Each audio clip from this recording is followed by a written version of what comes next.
After playing the atrocity that was totally Angelica, I decided I should give the game that's directly a sequel to Search for Reptar, a game I love and want to cover one day, a game that's one of the best-selling PlayStation 1 games of all time. Go figure. Rugrats were just that huge back in the day, folks. But sadly, this sequel falls flat, with many faults, which we'll cover. But first, we should cover the plot. Why are the babies on a Hollywood studio anyways? Hot set now. It must be 100 degrees out here. You call this hot? Back in my day, it wasn't hot unless you were on fire. Pop, back in your day, they didn't have fire. Shush, you two. This is fascinating. Stars eat here. And imitation meat products. So the family was having a trip to the studio for a tour when the babies run away like usual, and Dill finds himself locked up in a secure room where a door where several keyholes are. You must get all the keys to unlock the door and save Dill. Yeah, no, they could keep Dill. I always hated that little turd.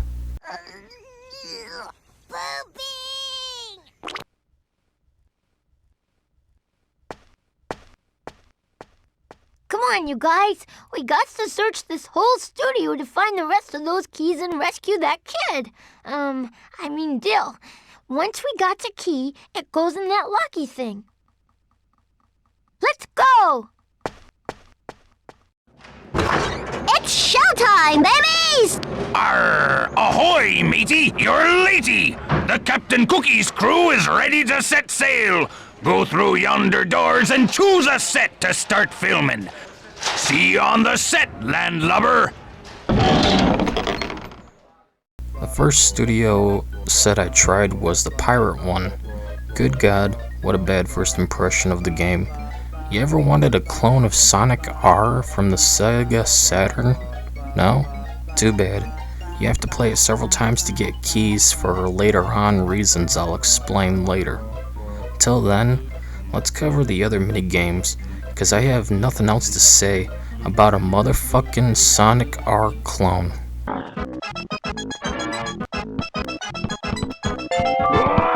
Just try and stop me now!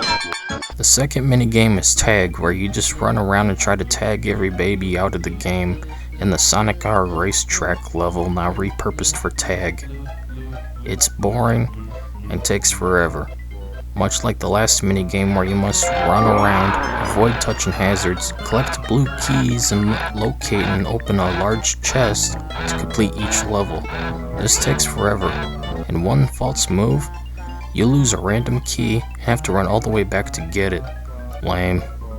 Oh, also, there's a putt-putt minigame. No.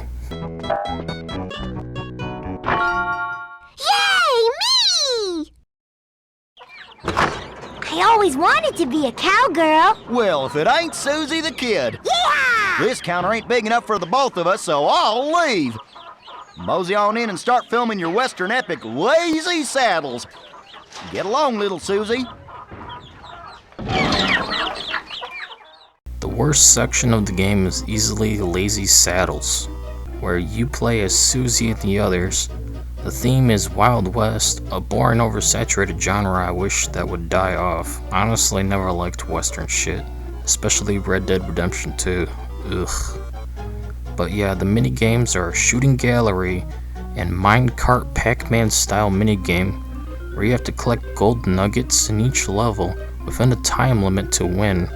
All the while, respawning enemies attack you and make you lose all your progress with no way to fight back.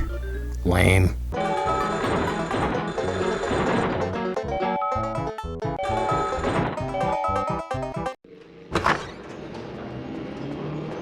Boy, race car drivers just keep getting younger and younger.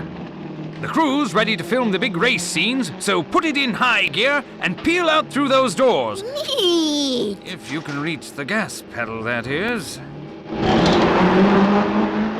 This set is all about racing. Thank goodness it's not Sonic R for Sega Saturn. No, instead it's a Mario Kart clone, with 3 levels each, more difficult than the last, with a bonus level locked till you beat the game.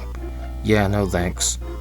So you just play as a random Rugrat in each level, and try to get first place in each race. If you don't, you have to restart. Yikes, some old school Mario Kart levels of bullshit right there. I don't miss those days. Gotta run. Let's do lunch.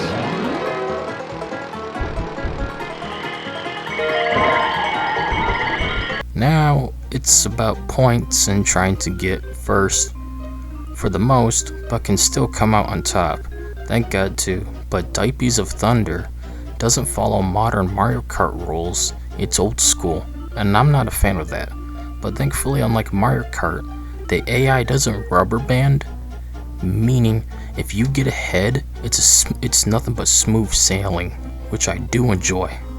There's several items you can get, like a chocolate milk bottle for temporary invincibility, a cookie for speed boost, diaper traps, which is like the banana peel, and a beach ball, which is the green shell reskinned, with 3 tracks ranging in sharp turns, hazards, length, and aggressive AI.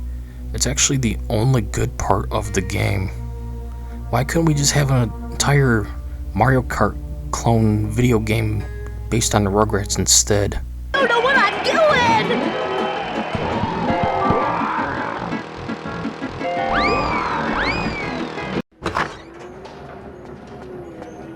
Oh, great. I ask for Captain Kirk and they send me Mr. Spook. Well, get ready. You're going where no baby has gone before. Outside space! And I'm gonna be sent to the moon if I don't finish this scene. The last set is about outer space, or more precise, outside space, with 3 mini games about platforming, driving, and shooting.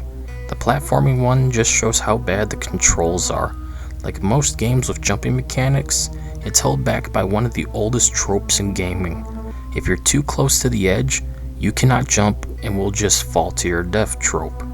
Because of bad programming 101, which is still an issue to this day, that's even in modern Mario games. Enough said.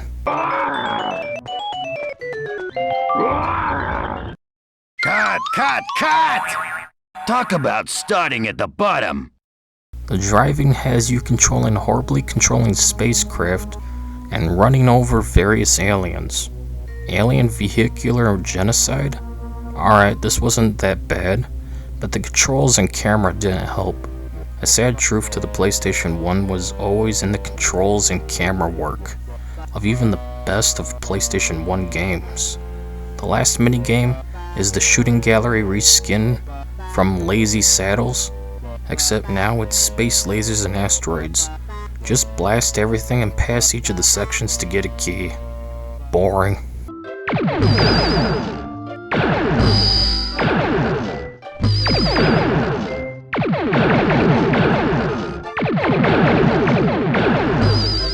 But it turns out, even if you get a bunch of keys, it's not enough, as you need even more than the 7 or so for the first door. As a second door is shown, what a middle finger, and yes, you have to insert several more keys. There's no pattern or right keyhole to choose. I looked it up, and it's random every time. You just have to get another 20 or so keys and try again. So that means replaying every single minigame several more times and getting several more Reptar bars to get a bonus key. Yeah, fuck that, I'm out. Fuck this game with 1,000-degree tire iron. At the end of the day, this lazy asset flip of unoriginality left me wanting nothing more than to scratch my nails on a chalkboard with a megaphone to amplify the cursed audio, on top of having a horse tear my ass like 2 guys 1 horse and eat elephant shit covered zucchini bread. This game is just pure agony in a jewel case. Anyways, yeah, Rugrats Studio Tour is a piece of shit, just like Totally Angelica. The PS1 is full of so much trash and obsolete controlling trash at that. This is one of them, and I cannot stress this enough. Why couldn't they just give us a Rugrats Mario Kart clone instead? It was the only good part of this game. Too bad. So sad. I'm glad I didn't grow up with this turd of a game. It would have led me to swear more than be even more angry too. It's an easy thumbs down with a single star. My ears and eyes need a break from the PlayStation 1 era of garbage for a while. Anyways, that's it for this video. See you all later. Ready? Lights, camera, action! Watch out! I don't know what I'm doing!